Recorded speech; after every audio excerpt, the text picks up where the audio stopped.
My name is Carl Lundquist, and I'm here to tell you it gets better.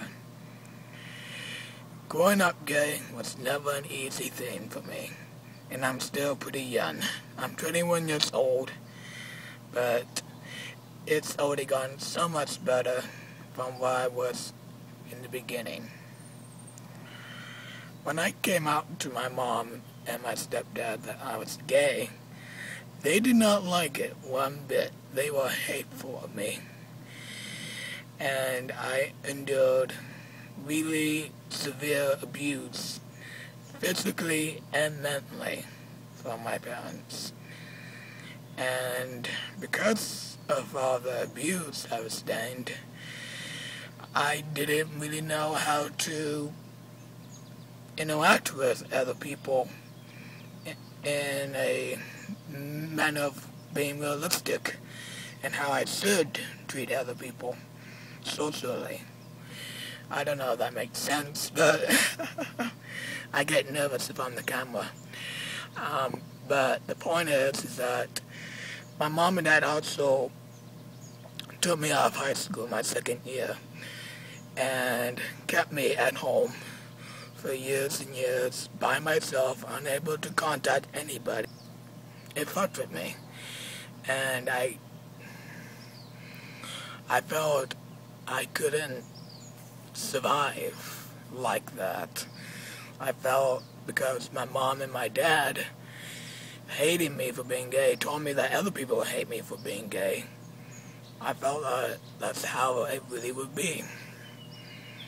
And a few times, because I was so alone, I tried killing myself. Fortunately for me, I wasn't totally alone. One of my closest best friends saved me from killing myself. He was my next door neighbor, but my mom kept me and him separated because she hated him, because he knew what she did to me. But James knew I was about ready to down a bottle of painkillers from out of the medicine cabinet one day, and he convinced me that there was more to life than what I was living, and we should never give up trying to get me out of that. The other few times I tried killing myself was in front of my own mom. There was times she would just continue to beat me and slap me that in the kitchen that I would just grab a steak knife and point it at my own chest. Now you think a mother would prevent her kid from even doing this? She just stood there and says, "Go ahead."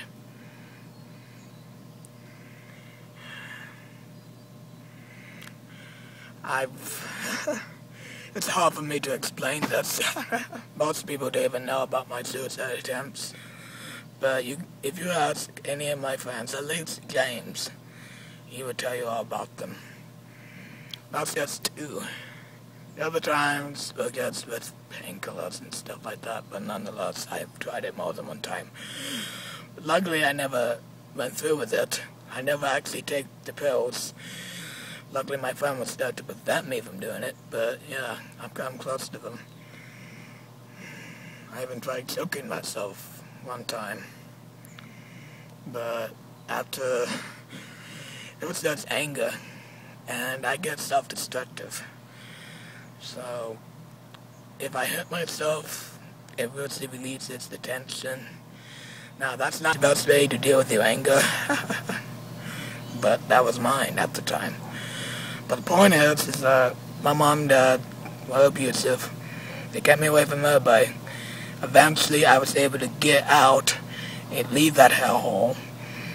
And finally, my grandmother took me in and raised me, along with my aunt and uncle. They are the best. I love them very dearly.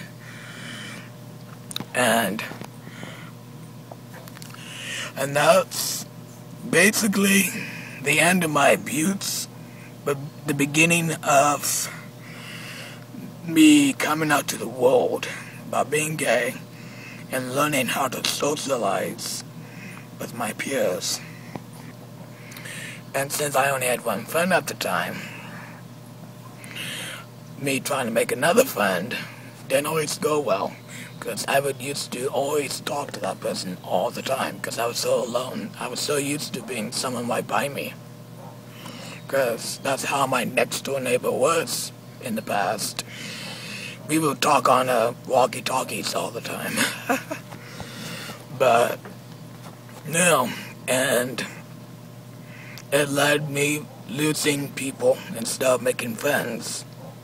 And I felt, damn, I finally got away from my parents.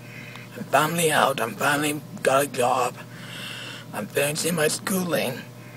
But I can't seem to make any friends because I get too clingy. And people didn't really